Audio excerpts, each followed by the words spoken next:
ไปตตราเจ้าเละอยู่พอเขาคิดว่าเจ้าสิบ่เฮ็ดแต่บาดนี้ละลองมันเละบ่ล่ะมันได้แต่ทำอิฐนั่นแหละแต่บัดเขาเอาคืนนี่เจ้าเละกว่าเนาะคันตั้งในลาวบ่เละข่าวนั้นตั้งในไทยได้สันเละซั่นบ่ฐานทัพอเมริกาตั้งในไทยเละบ่ล่ะตอนนั้นอเมริกาบ่ได้ประกาศสงครามในเวียดนามน่ะเด้อคันตั้งทัพในลาวหั่นเวียดนามบ่ได้ไปบ่ได้ปลดปล่อยซ้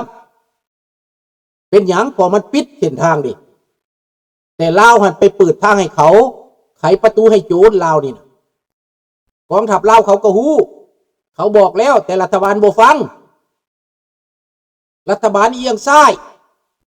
ในเวลานั้นมันจะไปเซ็นสัญญากับพวกลาวแดงนี่นะการเซ็นสัญญากับพวกลาวแดงน่ะเซ็นสัญญาอนุสัญญาและสัญญานี่นะเป็นการขายชาติเป็นการฆ่าล้างเผ่าพันธุ์สุนันภูมาตายไปกับบริพุทธได้เกิดเข้าใจระบบนี่ความผิดพลาดทางนโยบายนะต้องเข้าใจอันบ่ฮู้จักกันอย่าเว้าคันอเมริกาตั้งฐานทัพในไสก็บ่ได้คันสั้นอเมริกาตั้งฐานทัพในอันฟิลิปปินส์อเมริกาตั้งฐานทัพในอันเกาหลีใต้อเมริกาตั้งฐานทัพในญี่ปุ่นก็เละเบิดละตีสัตว์เจ้าก็เว้าแนวบ้า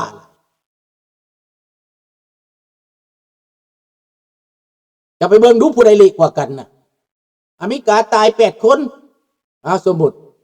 อิหร่านตายหลายปานใดเลือดมูลจากหลังอีหยังมูลแน่ฮู้จักบ่เศรษฐกิจเป็นอะไรเละบ่ล่ะไผเละกว่ากันก็เบิ่งเอาแล้วความจริงมันอยู่หั่น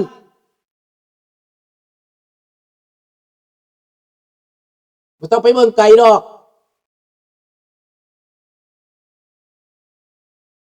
ไม่ต้องกลัวเกิดก็ให้มันเกิดสิปัญญาและกษัตริย์นี่อพยพไปเมืองจีนพุ่นตราไปเอาผัวจีนไปเอาเมียจีนแล้วก็แล้วล่ะหมักหลายน่ะไม่ต้องย่านไม่ต้องกลัวไปนี่ประเทศตัวเองไปอยู่เมืองจีนแล้วก็มาจบปัญหาตัว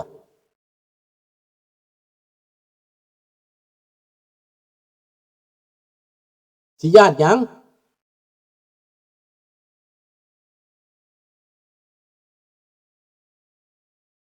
ฝันเอาเด้อให้เจ้าฝันเอาถ้าเกิดสงครามโลกนั้นอันจีนมาหยุดเมืองลาวน่ะฝันเอาโลดให้เจ้าฝันเอาโลด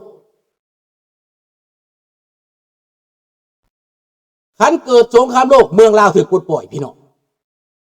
เวียดนามกับอเมริกานั่นร่วมมือกันน่ะเขาปลดปล่อยแน่ๆเวียดนามมันบ่ไปน้ำจีนเพราะมันฮู้เลยได้จีนเป็นจังไดเข้าใจคนไทยบ่มักทำย้อนหยังเพราะทำเฮ็ดจริงเขาเสียผลประโยชน์เขาบ่มักจีนมันบ่มักและคนไทยแท้ที่บริจักการเมืองบริจักกันหลักการน่ะก็เว้าไปนำคนจีนที่เขามีเพราะเขามีเมเดีย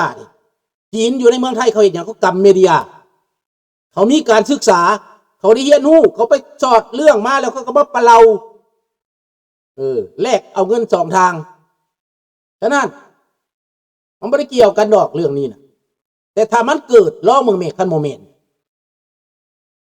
ลองเมืองโลดถามว่าญี่ปุ่นสินอนอยู่ลาบ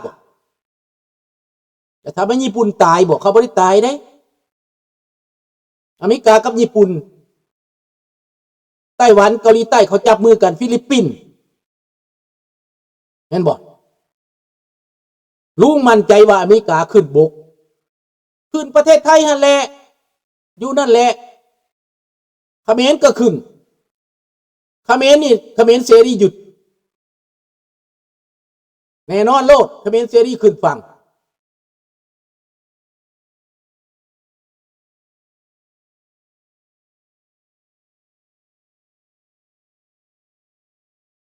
แต่เจ้าขึ้นว่าเวียดนามอยู่บ่ได้บ่สงคราม1979เวียดนามตีกับจีนหน้าต่อหน้าส้นหน้ากันโลดจีนตาย 60,000 เวียดนามตาย200,000อเมริกาบอกส่งกลับจังยุดสงครามได้แต่ถามว่าเวียดนามมีบทเรียนบ่มีถ้าบ่มีอเมริกาเวียดนามก็บ่อยู่ได้ตอนนั้นจีนยึด ใจอันนี้โลกเด้อ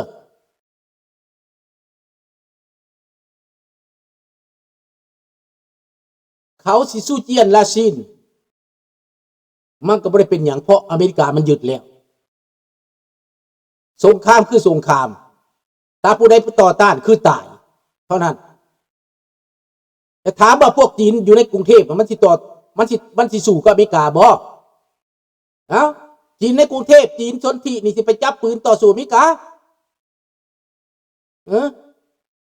จีนในพ้นเท่าๆจะไปจับปืนสู้อเมริกาบ่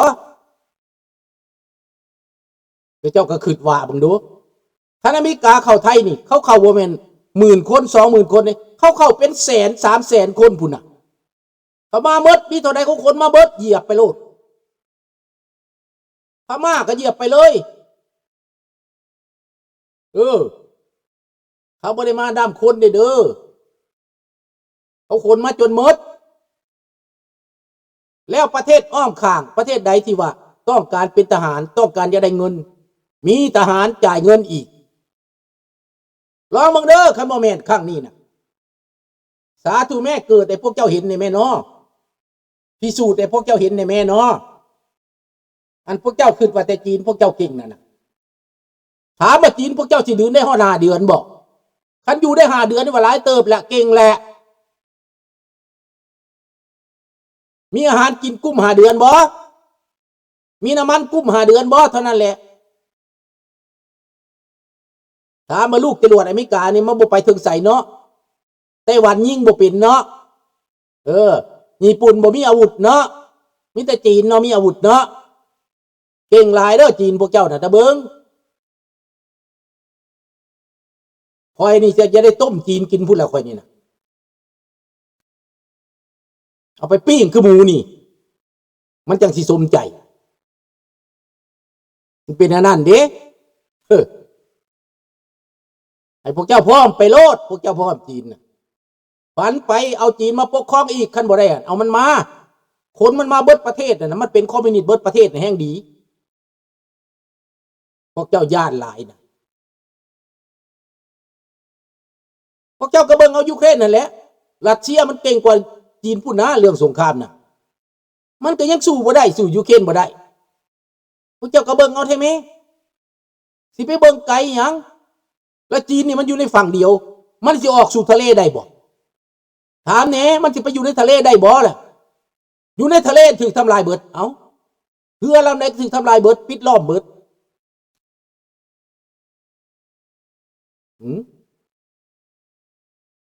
ออกได้บ่ออกจากฝั่งหั่นเนาะออกไปแล้วอยู่ได้บ่ได้กินบ่มีอาหารกินบ่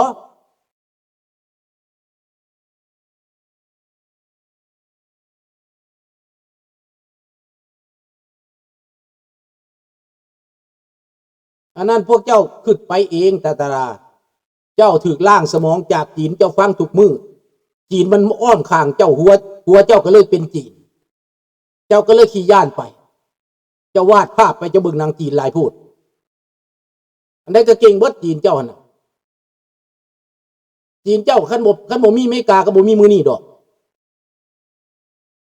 มันก็แปลว่าเสียจีนนั่นแหละตั้งแต่เขาว่าเว้ากันอยู่นี่มีแต่เว้าเรื่องจีนเป็นใหญ่มีแต่เว้าเรื่องจีนเก่งเบิดเจ้าเป็นหยังเจ้าตาเจ้าบ่มีแขนมีขาเจ้าบ่มีตีนมีมือ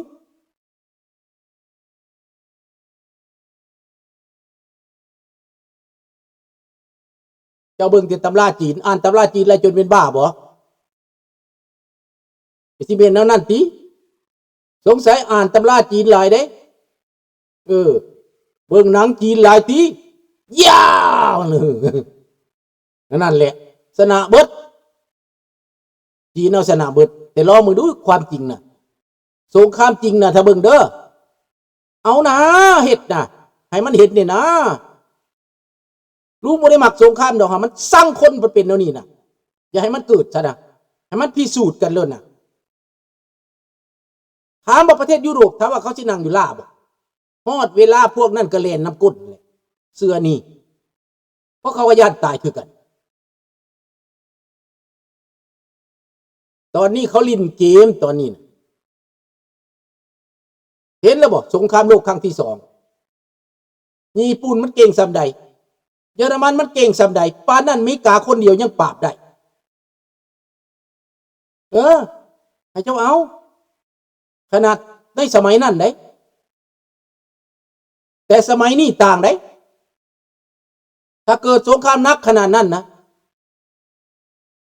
ถามว่าอเมริกาปล่อยเจ้าเป็นบ่ปล่อยเจ้าเห็นบ่ได้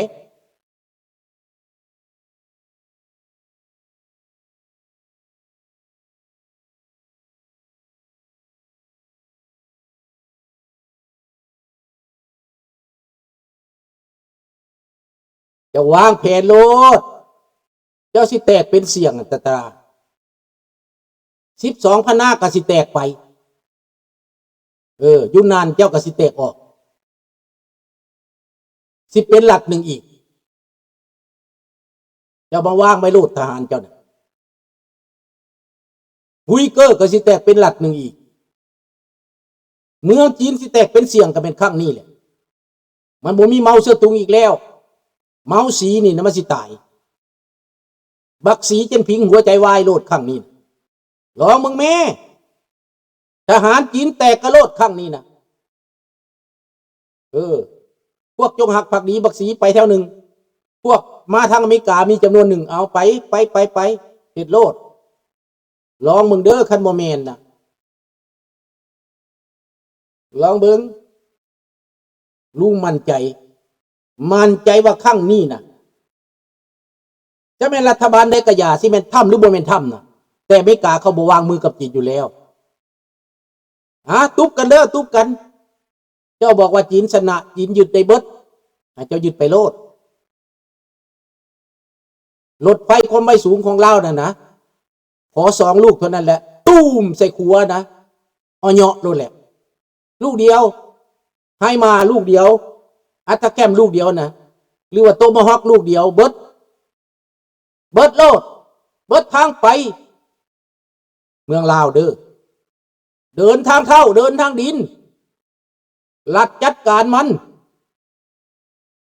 ในตัวเมืองเมียนมันเก็บศพสงครามมันเป็นแบบนั้น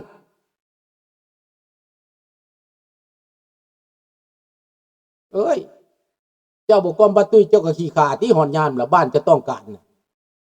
จะสิปบไปใส่ไปอยากถามแหน่เกิดสงครามเจ้าก็ต้องปกป้องครอบครัวเจ้าปกป้องบ้านเจ้าปกป้องประเทศเจ้าแหละจะสิปบไปใส่แต่จะเป็นสนุ่มจะปบไปบ่ได้ดอกจะเป็นผู้เฒ่าเขาเสียอนุญาตอยู่คือลุงนี่อยากไปเขาก็บ่ให้ไปแต่บ่สนลุงไปลุงยังมีเหือมีแห้งอยู่พอแรกกับมันก่อนนี่ลุงก็จะเอาแบบพวกอิหร่านขึ้นพุ่นแหละตายไปก็จะได้ขึ้นไปเห็นหน้าพระเจ้าพุ่นแหละ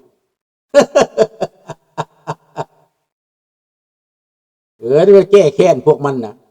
ลุงสิแก้แค้นนี่นะเย็ดแม่มันมาเด็ดให้เฮาเจ็บเฮาปวดนี่แหละพี่น้องความจริงมันจะเกิดแล้วมันใกล้แล้วเดี๋ยวนี้จีนสิตายมันจะกระวนกระวายให้น่ะบักวังอี้มาไทยกับมาหยังกับมันยานสาธุแม่ทหารไทยเข้าข้างอเมริกาเด้อผมเห็นด้วยนะครับเอาเลยประเทศไทยจะได้มั่นคงปราบเขมรปราบเผด็จการปราบพวกลูกหมอจีนประเทศไทยจงเจริญประเทศลาวจงมายืนลาวแดงจงพินาศชาติลาวคนลาวจงมายืน